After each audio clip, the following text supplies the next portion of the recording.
আলহামদুলিল্লাহ বলতে থাকবেন, 10 টাকা খরচ হবে, 20 টাকা আসতে থাকবে। 1 কেজি মানুষকে খাওয়াবেন, 3 কেজি আসতে থাকবে। একটু জোরে জোরে বলেন না সুবহানাল্লাহ। তাহলে আলহামদুলিল্লাহ কয়েকটা কাজ করবে। আলহামদুলিল্লাহ প্রথম কাজ করবে, আপনার ব্রেইন থেকে টেনশন দূর করে দিবে।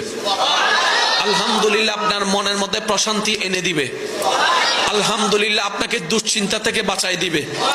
আলহামদুলিল্লাহ আল্লাহর প্রতি আপনার দিলের ভালোবাসা বাড়াই দিবে। আলহামদুলিল্লাহ আল্লাহর প্রতি আপনার আরো আত্মবিশ্বাস বাড়াই দিবে।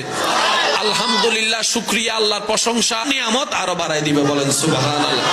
লাভ কি একটা না অনেকটা? জোরে বলেন, লাভ কি একটা না অনেকটা?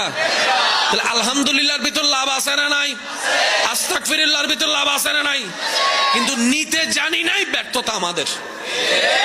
দেনেওয়ালা দিয়ে রেখেছেন, আমরা নিতে জানি নাই, নেওয়ার জন্য আগ্রহ করি নাই। আপনি সব বাদ দেন না।